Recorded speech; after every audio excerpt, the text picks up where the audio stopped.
Hey everybody, Holiday here, back on the second episode of the Tekkit Lite tutorial for Steve's carts. We've done a little bit since the last video you've seen. I've set up a few more little things here. The carts that we sent out last time, I ended up stopping them, but they made it pretty far. The iron one only made it to right here. It never came back down because it ran into a pool of lava, but I let it run for a good while. Not really sure how long I let it run, but it didn't get really all that far. And then the basic one, as you can see, it ended up going pretty far. Got a nice little tunnel dug, but I just stopped them both because I didn't want them to go that way. Maybe later on I'll end up doing something out that way, but I didn't need them to go any further than they did. You can get the point. One's better than the other. But I went ahead and I made one with the next step up drill bit, which does the 5x5, which is a perfect hole if you want to fill it, fill in the sides around you. Say you want to put in, iron block or white marble or whatever, to brighten it up. Still leaves you a decent size, tunnel, but it moves pretty quick. I have everything on this cart that you can have on it. Even put a colorizer on it. Because I couldn't get enough storage in it anyway, so because I've only got one internal chest on it. But I've got the torch layer, and the bridge builder, and the track remover system. Pretty much everything that you can have on it, I have on it. And speaking of the torch layer, right here is the meter that tells you when it's going to lay the next one. Right now it's past it, so it's not going to lay one for a while.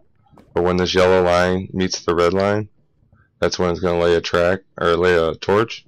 So if you want to move it back here so it doesn't lay them doesn't lay them all the time, because they can get carried away. It can do it every single block, which is a bit much, but so that's how you adjust that. And then put the fuel in it here, and we'll send this thing on its way. I think it goes pretty quick for being what it is. Oh, and look, it's gonna run into lava too. But that's alright. But it moves right along. Gets the job done. We're gonna go over that colorizer. As you can see, it's blue, which I think is pretty nifty. Yeah, I said nifty, didn't I? Anyways, let's move along here. As you can see, that one takes out a nice tunnel. But it's going to stop actually, so I might as well just shut it off. It's going to stop once that gets full, it stops. Yeah, it doesn't even have enough coal in it, so it'll stop pretty quick once that runs out. So we'll just keep on moving. And then I went ahead and I laid out the last drill bit. As I said, it was a pretty advanced one. But basically all it is you have to build pretty much all the drill bits anyways to make it. Because you're going to need a basic drill to make the hardened drill anyways, so you're going to end up making 3 of them. But right here, as you can see, it says continue for the Galgadorian drill. You end up having to you got to make another diamond block, an ender pearl, you got to make some magma cream, fermented spider eye, and then you got to make the eye of Galgador, which is all that other stuff that we just mentioned, plus the ghast here. And then the lump of Galgador, which is all that stuff, a little bit of the stabilized metal from building the last drill, some glow dust, and that diamond block. And you just cook that lump. And then to make the large lump, you just put in a bunch of them. And you cook that again, and then you can finally make your drill. You need a hardened drill, and then enhanced Galgadorian metal. You gotta cook this stuff up to get it. And that's how you make that. As I said before, it's a pretty advanced one. It takes a lot of resources to make it, but it's worth it because it digs holes like this. I sent that cart right there on its way. It went pretty far. I've got it going. I ended up putting the powered rail in myself, just so I didn't have to worry about it. I could just jump in the cart and go. I didn't have to hold the controller, or hold the button down. But it comes all the way up here. I got them come all the way up here, and go back down, come across the water, and it went all the way back up to the top. And it did it relatively quickly. I was surprised at how far it did it, you know, how fast it did it. But we'll go back down here. I got one set up to come up again. Show you how fast it comes up while we're talking about it. We'll get it going, and then we'll go talk about the colorizers and the shading of them and whatnot, and see how much time we got left in the video after that. Whoa! No! I'm gonna have to turn that off. Thought I had it off. Anyways, here's that one I have set up already. Hopefully it turns around. Watch, it's not gonna turn around on me. Get all this stuff out of here.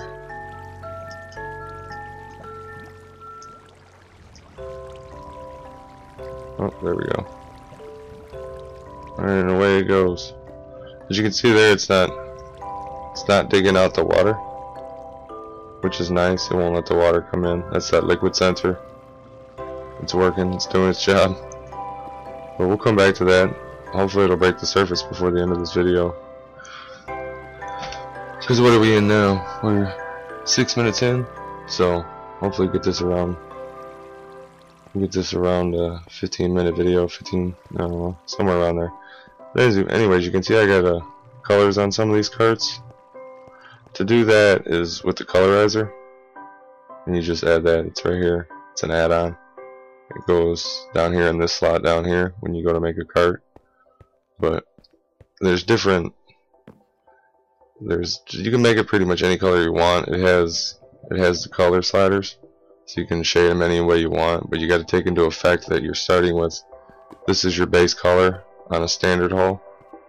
So that's white. So you got to take that into effect. And you notice here the different colors. This is a pretty light shade, and it's darker on there. That's because it's not on a white background. So you just got to take that into consideration when you pick your color, you know. But it's not too hard to adjust it, you know. And then this is the reinforced one. As you can see, everything's a little bit darker with this one. These are pretty much all the same setups as those carts over there.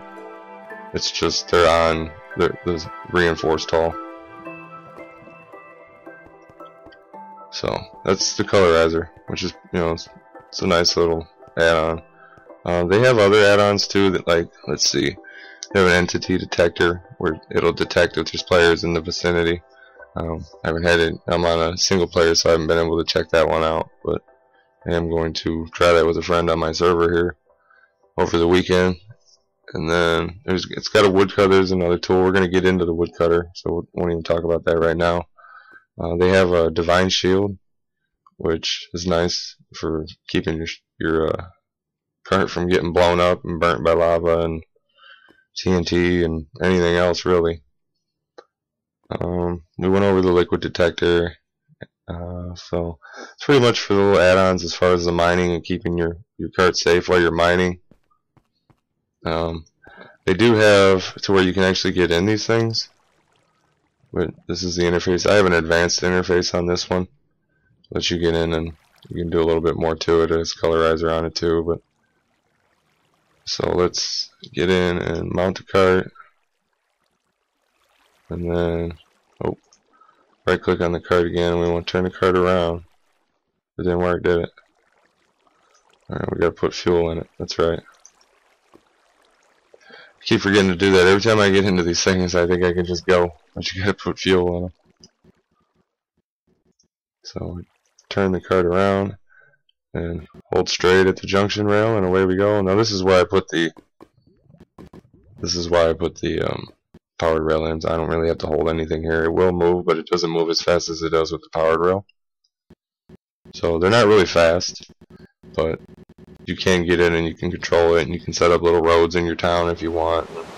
There's junction rails, and we'll get into that a little more. As you can see here, it just stopped, and I wasn't pushing anything, but now I'm holding it.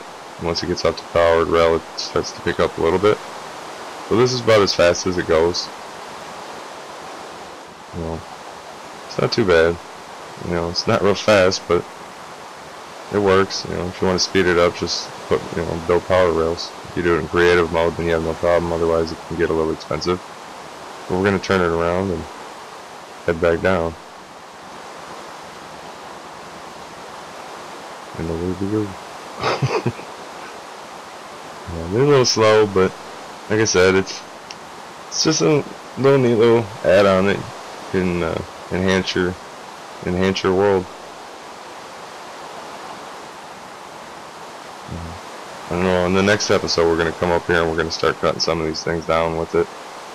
I haven't really played with any of the other tools for above ground, any of the solar engines or any of that stuff. So I'm gonna have to do some reading on that and whatnot. I've spent a lot of time underground. Like I said, they're really handy for mining.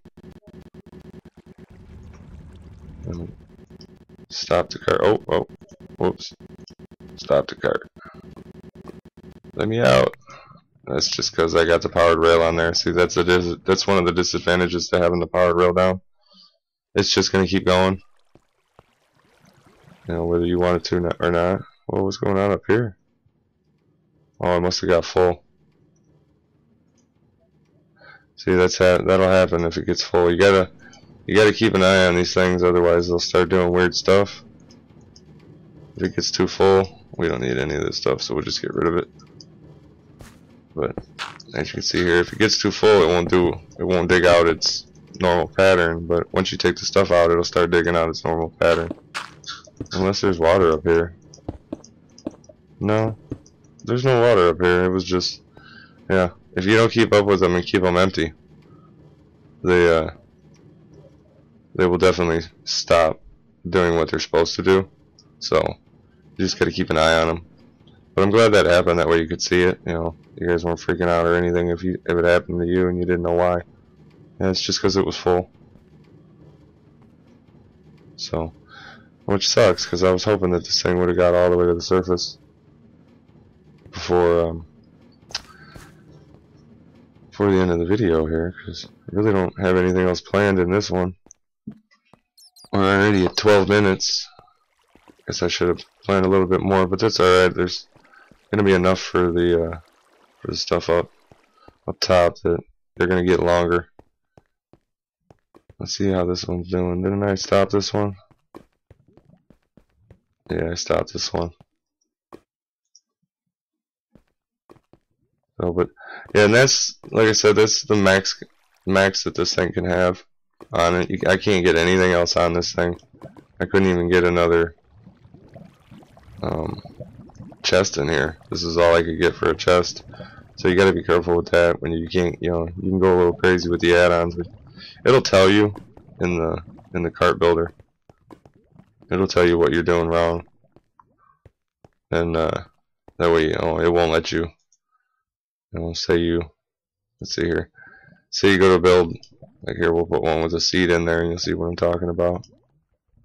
With the brake handle on, right here. See, if you just put the brake handle on and see it requires a seat to work.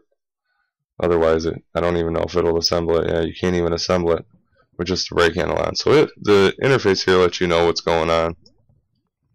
So it's pretty self-explanatory as far as that aspect. You really can't mess anything up as long as you just keep track of the numbers over here on the side. So that's it for this episode. In the next episode, we're going to focus more of the above ground stuff. Start working with the solar panels and getting all that worked out. And we'll start cutting down forests and setting up rail systems here in the near future. So I hope this helps. I know this one wasn't really jam-packed full of information, but it was just kind of the whoa. Every time I go to end a video, it lags on me. It was just basically to wind up the mining, and so that's it. I'll see you guys in the next video.